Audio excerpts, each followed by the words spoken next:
और इस वक्त की बड़ी खबर, खालिस्तान पर एनआईए की चार्जशीट में बड़ा खुलासा हुआ है। लगातार जांच आगे बढ़ रही है और उसमें कई बड़े खुलासे ये सामने आता जा रहा है कि कैसे भारत से दूर कनाडा में बैठकर भारत के खिलाफ साजिशें रची जा रही हैं और इसमें उनका साथ दे रहे हैं कुख्यात गैंगस्टर जो कि कनाडा में बैठे हुए हैं। सुरक्षा एजेंसियों की जांच में ये चौंकाने वाले खुलासे हो रहे हैं। इस वक्त की बड़ी खबर, एनआईए की चार्जशीट से बड़ा खुलासा, खालिस्तानियों के टारगेट पर पंजाब फिल्म इंडस्ट्री।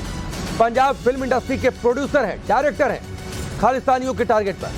चार्जशीट के मुताबिक खालिस्तानियों के साथ मिले हैं गैंगस्टर। फिल्म इंडस्ट्री से प्रोटेक्शन मनी वसूलने का इनका प्लान है। पंजाब के क्लब मालिकों से भी रंगदारी वसूली जाती है। पंजाब की म्यूजिक इंडस्ट्री कबड्डी लीग पर भी कब्जा करने की फिराक में है खालिस्तानी आतंकी। यानी पंजाब टारगेट पर खालिस्तानी आतंकियों के, और इसमें उनका साथ दे रहे हैं गैंगस्टर। एनआईए की जांच में यह बड़ा खुलासा।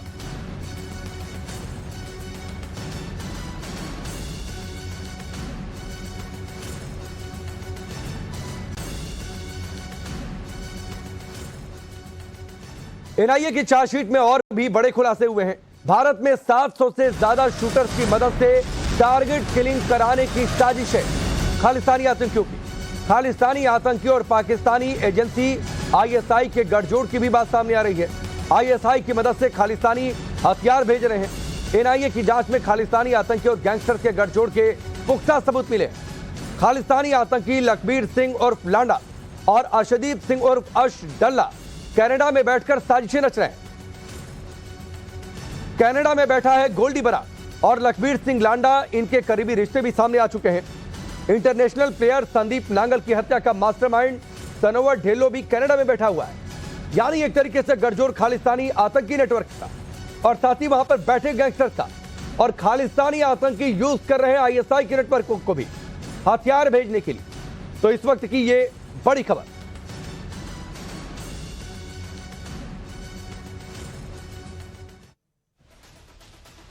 दो सहयोगी इस वक्त हमारे साथ जुड़ चुके हैं। मनोज हमारे साथ अमृतसर से और साथ ही अनुज हमारे साथ दिल्ली से जुड़े हैं।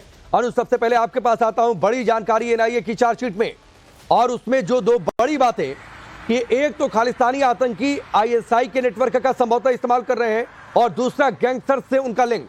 क्या पूरी जानकारी, पूरी डिटेल इन दोनों पॉइंट को लेकर? जी, निश्चित तौर पर अगर बात किया जाए खालिस्तानी आतंकियों की, तो लगातार इनका गठजोड़ जो है वो सामने आ रहा है कि कैसे आईएसआई की मदद से सबसे पहले वो भारत में हथियारों को भेजते हैं। साथ ही साथ ड्रग्स का काला कारोबार जो है वो आईएसआई के साथ मिलकर बाकायदा ड्रोन के जरिए हथियार और ड्रग्स जो है वो भेजे जाते हैं। उसके बाद जो गैंगस्टर हैं उनका इस्तेमाल ये खालिस्तानी आतंकी कर रहे हैं, जिसके बाद ये टारगेट किलिंग से लेकर उगाही एक्सटॉर्शन तक के रैकेट चला रहे हैं। इनके निशाने पर कौन होता है? इनके निशाने पर पंजाब फिल्म इंडस्ट्री के जो प्रोड्यूसर हैं, डायरेक्टर हैं, जो पंजाब म्यूजिक इंडस्ट्री है, साथ ही साथ कबड्डी लीग जिससे काफी पैसा आता है, ये तमाम चीजें जो है इनके निशाने पर होती हैं। एक्सटॉर्शन, प्रोटेक्शन मनी के नाम पर ये पैसे वसूलते हैं और हवाला के जरिए ये पैसा कनाडा पहुंचता है। जाहिर तौर पर एनआईए की चार्जशीट में ये बात भी सामने आई, जिस हरदीप सिंह निज्जर की बात कनाडा कर रहा है, वो हरदीप सिंह निज्जर किसका खास था? अर्श डाला का। अर्श डाला जो कि खालिस्तानी आतंकी है, जिसके बारे में ये साफ हो चुका है कि किस तरीके से वो भारत में लगातार आपराधिक गतिविधियों को अंजाम दे रहा है, खालिस्तानी एक्टिविटीज मूवमेंट जो है उसे हवा दे रहा है। ये तमाम चीजें जो है वो एनआईए की चार्जशीट में सामने आई है। तो निश्चित तौर पर करीब 700 शूटर्स की मदद से ये टारगेट किलिंग तक की प्लानिंग इन्होंने की थी। ये तमाम चीजें एनआईए की चार्जशीट में साफ हुई। इतना ही नहीं, ये बात भी सामने आया है कि जो एक्सटॉर्शन मनी आता है वो बाकायदा जो रूट है वो हवाला रूट है, और हवाला रूट के जरिए वो पैसा कनाडा में पहुंचता है। कनाडा में ये पॉश इलाके में ये खालिस्तानी आतंकी रहते हैं और वहां से ही ये भारत में इस तरीके की आपराधिक गतिविधियों को अंजाम देते हैं। जी ठीक है अनुज, मैं आपके पास लौट कर आता हूं। मनोज भी हमारे साथ अमृतसर से जुड़े हुए हैं। मनोज, दो बातें, एक तो पंजाब की फिल्म इंडस्ट्री टारगेट पर है खालिस्तानी आतंकियों के। आज अमित शाह की बड़ी बैठक है और यह भी जानकारी है कि हरियाणा और पंजाब के मुख्यमंत्री के साथ वो इस पर चर्चा भी कर सकते हैं।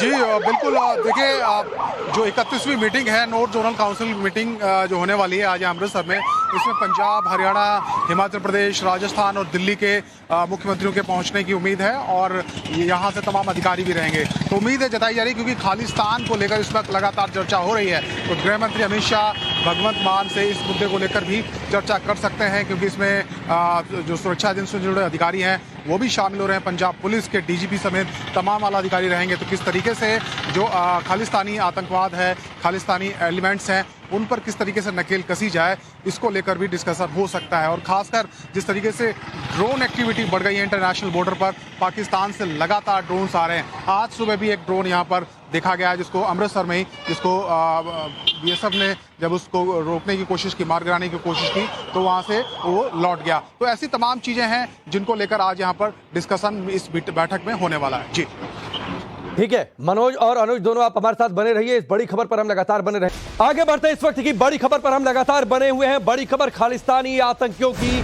बड़ी साजिश का खुलासा।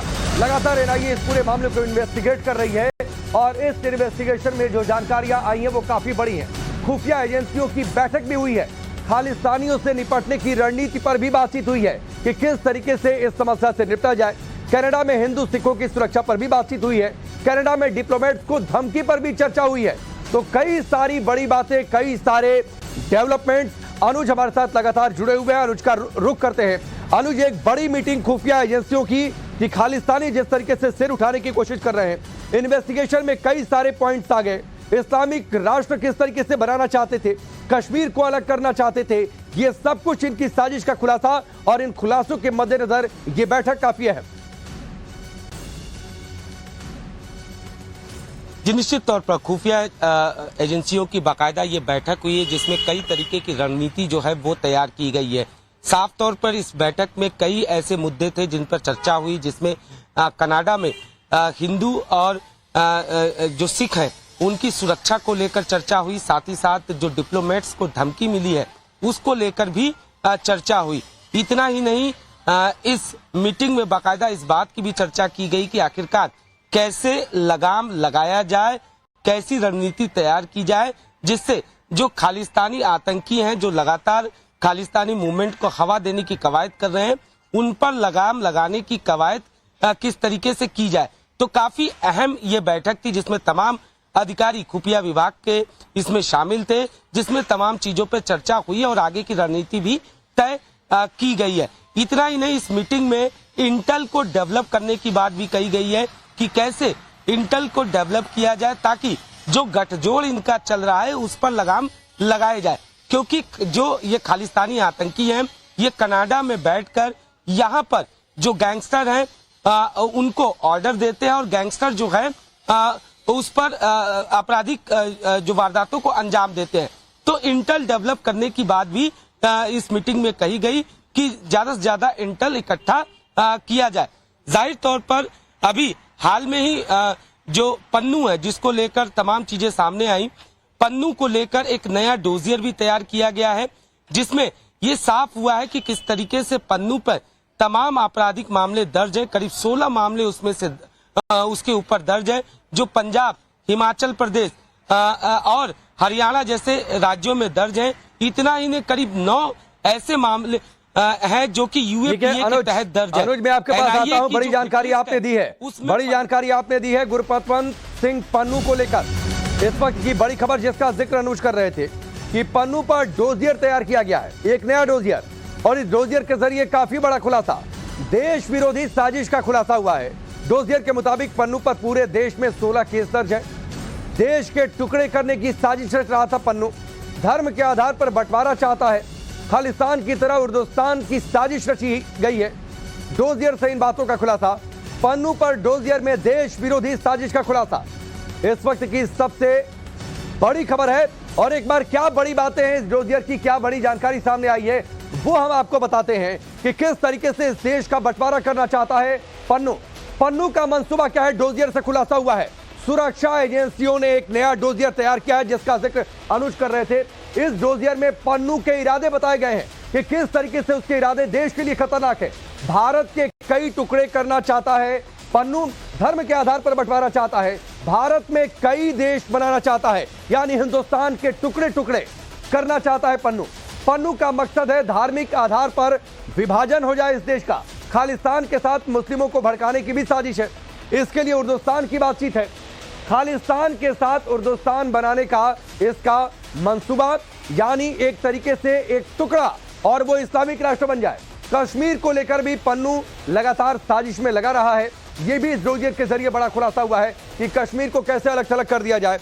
अनुज हमारे साथ जुड़े हुए हैं, लगातार उनका रुख करते हैं। अनुज, ये काफी बड़ी जानकारियां हैं, काफी संवेदनशील है देश की सुरक्षा के लिए और इसीलिए पन्नू पर एक्शन बेहद जरूरी है। उर्दुस्तान की बातचीत, मुसलमानों को भड़काने की बातचीत, कश्मीर में साजिश की बातचीत। जी निश्चित तौर पर अगर बात किया जाए पन्नू की, जो कि अमेरिका में बैठा हुआ लगातार भारत के खिलाफ साजिश रचता रहा है, उसके कई ऐसे वीडियो सामने आए, कई ऐसे ऑडियो सामने आए जिसमें साफ तौर पर वो कहीं ना कहीं भड़काने वाला ये वीडियो रहा है, लोगों को भड़काने की वो कवायद करता रहा है। इतना ही नहीं, पिछले दिनों उसने साफ तौर पे $2.5 मिलियन का ऐलान किया था कि अगर कोई इंडिया गेट पर झंडा फहराए तो, मतलब इस तरीके की बातें जो हैं वो पन्नू लगातार करता रहा है।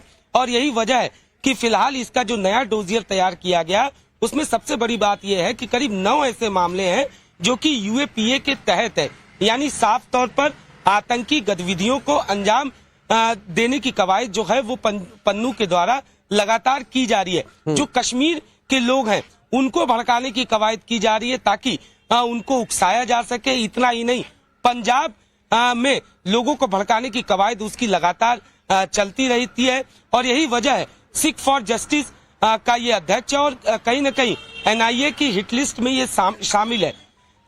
जहां एक तरफ कनाडा में बैठे खालिस्तानी आतंकी लगातार भारत में खालिस्तानी मूवमेंट को हवा दे रहे हैं, वहीं दूसरी तरफ पन्नू भी लगातार साजिश करता रहा है और यही वजह है कि पन्नू को लेकर ये जो नया डोजियर तैयार किया गया है, सुरक्षा एजेंसियों की लगातार कवायद है कि पन्नू पर शिकंजा कसा जा सके। लेकिन पन्नू अपनी हरकतों से बाज नहीं आता। पिछले दिनों हमने देखा था कि किस तरीके से उसने कहीं न कहीं खालिस्तानी जो पोस्टर है उसे लगाने की कवायद की थी। इतना ही नहीं, उसकी तरफ से जब G20 जो सम्मेलन हुआ उसमें भी उसकी तरफ से एक तरीके से कहा जा सकता है कि गड़बड़ी फैलाने की कवायद उसके द्वारा की गई थी। उसने बाकायदा वीडियोस और तमाम ऑडियो इस तरीके की जारी किए थे। तो पन्नू एनआईए के हिट लिस्ट में है और लगातार वो अपने वीडियो और ऑडियो मैसेजेस के जरिए कवायद करता है धार्मिक आधार पर। ठीक है अनुज, मैं आपके पास लौट कर आता हूं। मनोज हमारे साथ लगातार बने हुए हैं। मनोज, कई सारे एक्शंस देखने को मिले हैं पंजाब में अलग अलग जगहों पर। पन्नू को लेकर डोजियर में बड़ा खुलासा जिसका जिक्र अनुज कर रहे हैं, कार्रवाई को लेकर, छापे को लेकर क्या अपडेट है?